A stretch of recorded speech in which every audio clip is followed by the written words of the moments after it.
Hello food lovers, welcome to cooking world. ఈ రోజు మన ఛానల్లో స్పెషల్ రెసిపీ ఏంటంటే అచ్చం చికెన్ లాగానే ఉండే పెళ్లిల్లో ఫంక్షన్ లో తయారు చేసే అద్దిరిపోయే పనసకాయ బిర్యానీ రెస్టారెంట్ స్టైల్లో ఎలా తయారు చేసుకోవాలో చూద్దాం. ముందుగా స్టవ్ మీద ఒక గిన్నెలో వాటర్ వేసి వాటర్ మరిగాక అందులో 300 గ్రాముల పనస ముక్కలు అయితే వేసుకోవాలి. తర్వాత ఇందులో ఒక టేబుల్ స్పూన్ సాల్ట్ వేసి ఒక పావు గంట సేపు ఈ ముక్కలు బాగా ఉడికాక ఈ వాటర్ ని డ్రైన్ చేసేసి ఒక గిన్నెలోకి తీసుకోవాలి. ఇప్పుడు ఈ పనస ముక్కల్లోకి ఒక టేబుల్ స్పూన్ కారం, ఒక టేబుల్ స్పూన్ సాల్ట్ వేసుకుని బాగా కలిపిన తర్వాత ఒక టేబుల్ స్పూన్ అల్లం వెల్లుల్లి పేస్ట్ వేసి పెరుగుంటే పెరుగు వేసుకుని తర్వాత కొద్దిగా కరివేపాకు వేసుకుని బాగా కలిపాక ఒక 10 నిమిషాల పాటు పక్కన పెట్టుకోవాలి. ఇప్పుడు ఈ బిర్యానీ మసాలాలోకి ఒక టేబుల్ స్పూన్ ధనియాలు, ఒక 2-3 అనాస పువ్వులు, 7 లవంగాలు, అలాగే కొద్దిగా జీలకర్ర, 7 యాలకులు, అలాగే మరాఠీ మొగ్గ, దీంతో పాటు జాపత్రి, ఒక బిర్యానీ ఆకు కడాయిలో వేసి బాగా వేపుకున్న తర్వాత వీటితో పాటు 6 వెల్లుల్లి రెబ్బలు, కొద్దిగా అల్లం ముక్క వేసి మిక్సీ అయితే పట్టించేసి పేస్ట్ కింద తయారు చేసుకుని పక్కన పెట్టుకోవాలి. ఇప్పుడు స్టవ్ వెలిగించి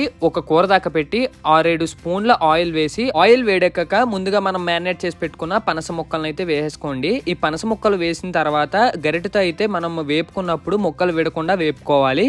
ఇవన్నీ బాగా వేగాక ఒక గిన్నెలోకి తీసుకుని పక్కన పెట్టుకోండి. అదే ఆయిల్లో బిర్యానీ సరుకులన్నీ వేసి పచ్చివాసన పోయేంత వరకు బాగా వేయించుకోండి. తర్వాత సన్నగా కట్ చేసి పెట్టుకున్న ఉల్లిపాయ ముక్కలు, అలాగే పచ్చిమిర్చి ముక్కలు వేసి ఒక టేబుల్ స్పూన్ సాల్ట్ వేయండి. ఇలా వేయడం వల్ల ఉల్లిపాయలు మనకి బాగా మగ్గుతాయి. తర్వాత ఒక గరిటె తీసుకుని బాగా వేయించుకుని తర్వాత దీనిపైన మూత పెట్టేసి ఇవన్నీ బాగా మగ్గిన తర్వాత దీనిపైన మూత తీసి ఇప్పుడు ఇందులోకి కొద్దిగా జీడిపప్పు వేసుకోండి. జీడిపప్పుతో పాటు కొంచెం పుదీనా ఆకులు వేసుకుని ఇవన్నీ వేయించుకున్నప్పుడు కొద్దిగా కొత్తిమీర వేసుకుని గరిటెతో అయితే బాగా కలుపుకోవాలి. ఇప్పుడు ఇందులోకి ఒక టేబుల్ స్పూన్ కారం వేసుకుని గరిటెతో బాగా కలుపుకున్న తర్వాత కొద్దిగా వాటర్ వేసుకుంటూ ఇదంతా మిక్స్ చేసుకోవాలి. వాటర్ మాత్రం బాగా ఎక్కువ వేయకండి, తగినన్నైతే వేసుకుని ముందుగా మనం ఆడి పెట్టుకున్న మసాలా పేస్ట్ ఉంటుంది కదా, ఆ మసాలా పేస్ట్ కూడా వేసేసి ఇప్పుడు లో టు మీడియం ఫ్లేమ్ లో ఇదంతా బాగా కలిసేలాగా గరిటెతో బాగా మిక్స్ చేసుకోవాలి. దీంతో పాటు మనం కావాలంటే పెరుగు కూడా వేసుకోవచ్చు. ఇప్పుడు ఇందులోకి ముందుగా మనం వేపి పెట్టుకున్న పనస ముక్కలు ఉంటాయి కదా, అవైతే వేసుకోండి.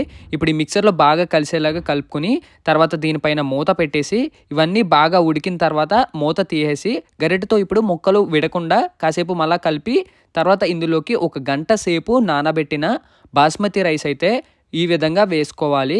ఇవి వేసుకున్న తర్వాత గరిటెతో కింద నుండి పైకి ఈ ముక్కలు అస్సలు విరగకుండా కలుపుకోవాలి. ఈ పనస ముక్కల దమ్ ఫ్లేవర్ మొత్తం రైస్ కి పట్టేలాగైతే కలుపుకోవాలన్నమాట. అండ్ రైస్ కూడా విరగకుండా అయితే కలుపుకోండి. ఇదంతా బాగా కలుపుకున్న తర్వాత ఇప్పుడు ఇందులోకి తగినన్ని వాటర్ అయితే వేసుకోండి. మనం ఈ వాటర్ ఎంత రైస్ తీసుకుంటామో దాని క్వాంటిటీ బట్టి అయితే వేసుకోవాలి. ఈ గరిటెతో నీట్ గా మొత్తం కలుపుకున్న తర్వాత దీనిపైన మూత పెట్టేసేయండి. మూత పెట్టేసి ఒక పావు గంట సేపు అయితే ఈ బిర్యానీని కాసేపు ఉడకనివ్వండి. తర్వాత మనం మూత ఓపెన్ చేసి చూస్తే బిర్యానీ ఎంత వరకు ఉడికిందో తెలుస్తుంది. ఒక పావు గంట అయింది కదా మనము బిర్యానీ పెట్టి. ఇదైతే ఇప్పుడు 80% అయితే కుక్ అయినట్టు అనమాట. మనం రైస్ పట్టుకుని చూస్తే తెలిసిపోద్ది. ఇప్పుడు మళ్ళా దీనిపైన మూత పెట్టేసి ఒక 10 నిమిషాల తర్వాత ఓపెన్ చేస్తే గుమ్మగుమ్మలాడే అద్దిర్రిపోయే పనసకాయ బిర్యానీ అయితే రెడీ అయిపోద్ది. చికెన్ కి ఏమాత్రం తీసిపోకుండా రెస్టారెంట్ స్టైల్లో టేస్ట్ అయితే నెక్స్ట్ లెవెల్ ఉంటుంది. మీలో ఎంతమందికి ఈ పనసకాయ బిర్యానీ అంటే ఇష్టమో కామెంట్ చేయండి. వీడియో నచ్చితే లైక్ చేసి షేర్ చేసి సబ్స్క్రైబ్ చేయండి. ఇంకా నెక్స్ట్ వీడియోలో మళ్ళీ కలుద్దాం. బాయ్.